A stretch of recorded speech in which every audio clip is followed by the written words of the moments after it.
अस्सलामुअलैकुम, मैं हूं हसाम रहमान। आज हम बड़ा ही इंटरेस्टिंग टॉपिक डिस्कस करेंगे, फाइलम आर्थ्रोपोडा। अब एनिमल्स और प्लांट्स के जितने भी फाइलम हैं, सबसे ज़्यादा इस फाइलम के अंदर स्पीशीज़ मौजूद हैं, यानी एनिमल्स प्लांट टोटल फाइलम की हम बात कर रहे हैं। तो इसमें आर्थ्रोपोडा में तकरीबन 53.1 के करीब स्पीशीज़ मौजूद होती हैं।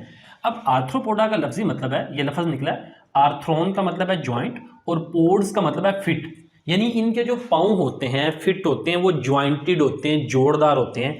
इसी वजह से इसको हम आर्थ्रोपोड्स कहते हैं। यानी यहाँ पे देखें, ये जॉइंट है, ये जॉइंट है, ये जॉइंट है। फिर इसकी जो कॉमन एग्जांपल्स हैं, देखें कोई भी फाइलम है ना, उसकी एग्जांपल ज़हन में रख के आप जब याद करेंगे ना, उसको पढ़ेंगे तो आसानी से उसको याद रखना आसान होगा।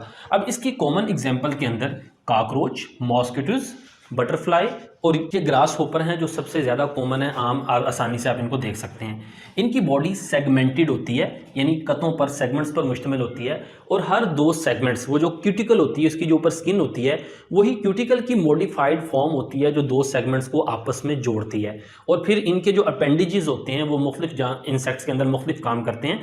अपेंडिज कहते हैं मेन बॉडी से बड़े हुए हिस्से, जैसा कि इसकी जो टांगें हैं मेन बॉडी से बाहर निकली हुई हैं पर, तो ये इसके अपेंडिजेस आ जाएँ। फिर इनके बारे में ख्याल किया जाता है कि इनका जो ओरिजिन है, ये कॉमन ओरिजिन है एनिलिड्स के साथ, जो हमने पिछला फाइलम पढ़ा है।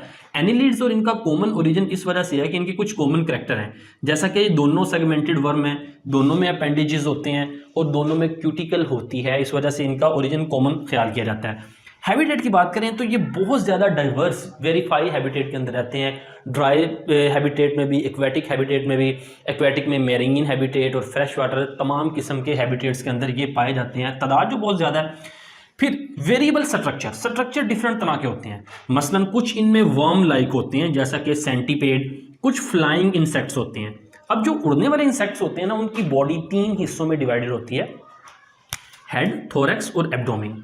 हेड यानी बाहर को, ये आपको इसका सर नजर आ रहा है। थोरैक्स कहते हैं सीने वाला हिस्सा, यानी कुछ सेगमेंट्स मिलकर वो सीने वाला हिस्सा बनाते हैं। मक्खी के अंदर या हनी बी के अंदर आप उसको क्लियरली देख सकते हैं, उसको थोरैक्स कहते हैं।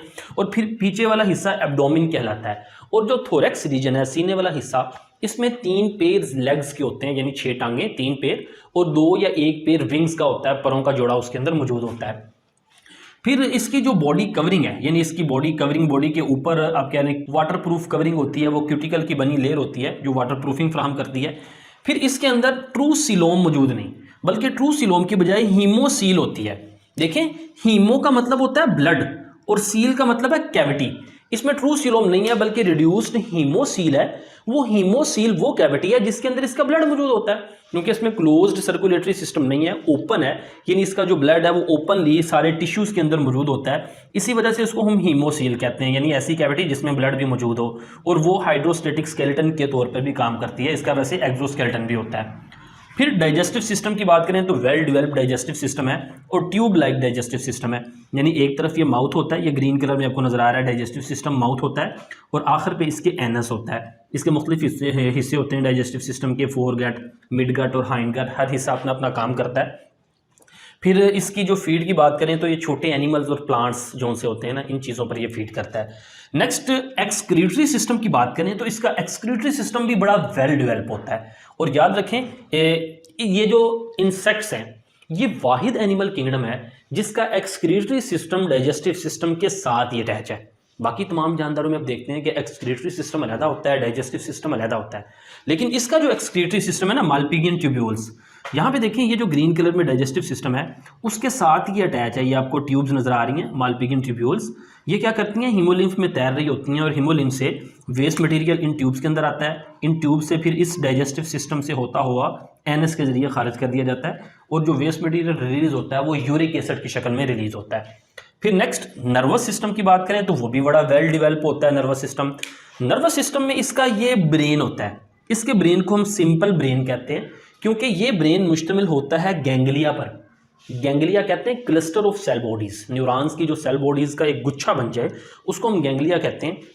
तो यहाँ पे गैंग्लिया का एक जोड़ा होता है, पेयर होता है, वही इसका ब्रेन, सिंपल ब्रेन कहलाता है। और उससे नर्व कॉर्ड्स निकलते हैं, ये 2 नर्व कॉर्ड, और वेंट्रल यानी जिस्म के नीचे की तरफ एक ये जा रहा है और एक उस तरफ जा रहा है। और नर्व कॉर्ड हर सेगमेंट के अंदर गैंग्लिया बनाते हैं। यानी यहाँ पे देखिए हर सेगमेंट के अंदर ये गैंग्लिया मौजूद हैं। गैंग्लिया यानी न्यूरॉन्स की सेल बॉडीज के गुच्छे, और उन गैंग्लिया के अंदर से नर्व्स यानी न्यूरॉन्स निकलती हैं हर सेगमेंट के अंदर, और वो हर सेगमेंट के अंदर कम्युनिकेट करती हैं।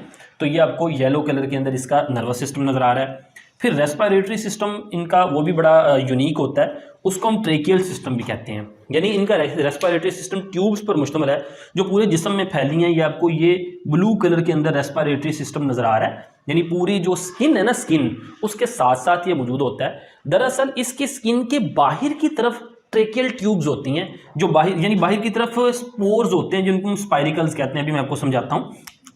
यहाँ पे देखें ये आपको ये ट्रेकियल ट्यूब्स नजर आ रही हैं ये, और ये आपको ये पोर नजर आ रहा है जो बाहर की तरफ स्किन से बाहर की तरफ निकला है, जो गैसेस एक्सचेंज करता है।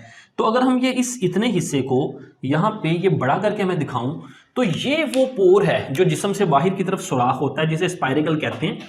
इसके जरिए गैस अंदर जाती है स्पाइरिकल के अंदर, और फिर अंदर ये ट्यूब होती है जिसे ट्रेकिया कहते हैं। ट्रेकिया डिवाइड और सब डिवाइड होके ट्रेक्यूल्स बनाती है, और ये ट्रेक्यूल्स इसके ऑर्गन्स के अंदर जा रहा होता है। यहाँ पे देखें ना, ये पहले स्पाइरिकल के अंदर ट्यूब जो सी ट्रेकिया और फिर ट्रेक्यूल्स अंदर तक जा रही होती है, और ट्रेक्यूल्स के आखिरी किनारे के अंदर ट्रेकियल फ्लूइड होता है, और उस फ्लूइड के अंदर यानी यहाँ से ऑक्सीजन जाती जाती उस फ्लूइड के अंदर जाती है, और वहाँ से ऑक्सीजन इस ये जो बाहर ये किसके अंदर ट्रेक्यूल्स गई हुई हैं, ये ऑर्गन है ब्लैक कलर के अंदर, उस ऑर्गन के अंदर ऑक्सीजन चली जाती है और कार्बन डाइऑक्साइड उस फ्लूइड के अंदर आ जाती है, और फिर उसी तरह कार्बन डाइऑक्साइड वापस इस स्पाइरिकल से जिस्म से बाहर निकल जाती है। तो इसका जो पूरा जो लेक्चर है रेस्पिरेटरी सिस्टम का वो अलहदा से रिकॉर्डेड है। इसके जो तीनों लेक्चर हैं विजिबल साइंस पे आपको मिल जाएंगे, एक्सक्रीटरी सिस्टम का, डाइजेस्टिव सिस्टम का, और इसी तरह रेस्पिरेटरी सिस्टम का अलहदा से लेक्चर रिकॉर्डेड है। फिर ब्लड सर्कुलेटरी सिस्टम की बात करें तो इसका जैसा कि मैं पहले बता चुका हूँ कि ओपन ब्लड सर्कुलेटरी सिस्टम है, और वो भी बड़ा यूनिक है। यानी इसके अंदर हार्ट भी होता है और मेन ब्लड वेसल भी होती है। यहाँ पे आपको ऊपर डोर्सल साइड के ऊपर ये रेड कलर के अंदर नजर आ रही है, ये मेन ब्लड वेसल है, और ये हार्ट है जो ब्लड को पंप करते हैं। यहाँ से ब्लड पंप होता है, मुख्तलिफ कैविटीज के अंदर जाता है और टिश्यूज को डायरेक्टली बात करता है। बात से मुराद है उस टिश्यू के साथ डायरेक्टली कॉन्टैक्ट के अंदर होता है इसका जो ब्लड है। इसके ब्लड के अंदर हीमोग्लोबिन नहीं होता, इसी वजह से वो कलरलेस होता है। किसी कीड़ों को मारे ना तो वो वाइटिश सा मादा निकलता है, यानी उसके अंदर कोई रेड पिगमेंट यानी हीमोग्लोबिन नहीं होता, तो उसको हम हीमोलिम्फ कहते हैं इसके ब्लड को। तो वो ब्लड जो सा डायरेक्टली ऑर्गन्स के साथ कांटेक्ट में होता है, यहाँ से वो इस मुख्तलिफ हिस्सों में जाता है और पीछे से फिर वो हार्ट उसको पंप करता है। तो ये पूरे का पूरा सिस्टम होता है। ये ब्लड सर्कुलेटरी सिस्टम का लेक्चर भी रिकॉर्डेड है 14 चैप्टर के हवाले से, आप उसको देख सकते हैं। फिर इसके स्केलेटल सिस्टम की बात करें तो इसका एक्सोस्केलेटन होता है, यानी जिस्म के बाहर ढांचा बना होता है एक्सोस्केलेटन, और वो एक्सोस्केलेटन जो सा है वो बड़ा टफ बना होता है और मुख्तलिफ हिस्सों पे, यानी ऐसा नहीं है कि वो बहुत ज़्यादा बिल्कुल मजबूत है, लेकिन वो मुख्तलिफ हिस्सों पे ना उसके रिजिज बनी होती हैं, रिजिज और बार्स बनी होती हैं, जहाँ पे वो ज़रा फ्लेक्सिबल होता है और उस मुकाम से जो इंटरनल ऑर्गन्स है उसको जुड़ने में आसानी होती है, जिससे इसको ग्रो करने में आसानी होती है, मूवमेंट में आसानी होती है। तो ये इसका स्केलेटल सिस्टम है एक्सोस्केलेटन। फिर लोकोमोशन की बात करें तो लोकोमोशन मुख्तलिफ किस्म की होती है, यानी ये स्विमिंग भी कर लेते हैं, क्रॉल भी कर लेते हैं, फ्लाई भी कर लेते हैं, और बड़ी स्विफ्ट लोकोमोशन होती है, यानी बड़ी तेज़ी के साथ ये चलते हैं, तेज़ी के साथ ये लोकोमोट करते हैं। और लोकोमोशन के लिए जैसा कि इसका जो 3 पेयर्स होते हैं लेग्स के, और 2 या 1 पेयर्स होता है इसके विंग्स का। नेक्स्ट बात करते हैं रिप्रोडक्टिव सिस्टम। तो रिप्रोडक्टिव सिस्टम के हवाले से ये यूनिसेक्सुअल हैं, यानी मेल और फीमेल सेक्सेस अलहदा होते हैं। मेल के अंदर टेस्टिस होते हैं जो स्पर्म बनाते हैं, फीमेल में ओवरीज होती हैं जो एग बनाती हैं। यहाँ पे जो ग्रास होपर आपको नजर आ रहा है ये फीमेल है। यहाँ पे देखेंगे इस लोकेशन पे इसके अंदर ओवरीज नजर आ रही हैं, ये पर्पल कलर के अंदर, यहाँ से ये बहुत ज़्यादा ओवरीज होती हैं, एग बनता है और फिर यानी फर्टिलाइजेशन होती है इंटरनली, और एग जोन से फिर उनसे एडल्ट बनता है। अब इसके बाद रिप्रोडक्टिव सिस्टम के बाद इनकी लाइफ साइकिल की बात करें ना तो इसका लाइफ साइकिल मुश्तमिल होता है मेटामॉर्फोसिस। इसके लाइफ साइकिल को मेटामॉर्फोसिस कहते हैं। मेटा का मतलब है चेंज और मॉर्फोसिस से मुराद है फॉर्म, शक्ल, यानी ऐसा लाइफ साइकिल जिसमें इनकी शक्लें चेंज होती हैं इंटायरली डिफरेंट। आमतौर पर देखें ना बच्चा छोटा होता है वो आस्ता आस्ता बड़ा होता है, इनमें ऐसा नहीं होता, इनमें शक्लें डिफरेंट होती है। जैसा कि आपने तितली, कभी तितली का बच्चा देखा? कभी नहीं आपने देखा होगा कि छोटी तितली कभी वो दरअसल होती नहीं है, वो अलबत्ता जो छोटी वो किस तरह से बनती है तितली। सबसे पहले इंसेक्ट्स के जो एग्स होते हैं, एग्स जब हैच होते हैं तो उनसे इस तरह का लार्वा निकलता है, ये आप क्या लें कि कैटरपिलर टाइप। ये लार्वा क्या करता है, ये फीडिंग स्टेज होती है, ये खाना खाता है, पत्ते खाता है, खुराक को स्टोर करके, और ये मोटाइल होता है यानी हरकत कर सकता है। फिर ये नॉन मोटाइल प्यूपा की शक्ल इख्तियार कर लेता है, ये प्यूपा एक खोल सा हो, यानी इसके बाहर एक खोल बन जाता है और ये किसी महफूज जगह पर नॉन मोटाइल बिल्कुल साकन हरकत के बगैर पड़ा रहता है और उसके अंदर फिर चेंजेस आती हैं और फिर वो प्यूपा फट कर अंदर से ये पूरी ये बटरफ्लाई या मॉथ इस तरह का इंसेक्ट निकल आता है। तो ये इंसेक्ट ये इसकी एडल्ट फॉर्म है, ये दोबारा से फिर अंडे देती है और फिर अगला लाइफ साइकिल चलता है। तो इस लाइफ साइकिल के अंदर देखें 3 मुख्तलिफ शक्लें हैं, एक लार्वा फॉर्म है, एक प्यूपा फॉर्म है, एक बटरफ्लाई यानी अडल्ट फॉर्म है। तो इसी वजह से इसकी ये लाइफ साइकिल को हम मेटामॉर्फोसिस कहते हैं। तो ये था इसका सारे का सारा आज का टॉपिक, जिसके अंदर हमने इसके मुख्तलिफ जो फिजियोलॉजिकल सिस्टम्स हैं उनको डिस्कस किया। उम्मीद है आपको समझ आई होगी। फीडबैक ज़रूर दीजिएगा। किसी किस्म का आपका कोई क्वेश्चन रह गया हो जो मैंने कोई डिस्कस ना किया हो, और मैंने वैसे सारी चीज़ें डिस्कस कर ली हैं उम्मीद है। और हाँ, एक चीज़ रह गई इसमें, ये जो इसका नर्वस सिस्टम है, नर्वस सिस्टम में ब्रेन तो हमने देख लिया, साथ ही साथ सेंसरी ऑर्गन्स होते हैं। इसके अंदर ये कंपाउंड आइज़ हैं।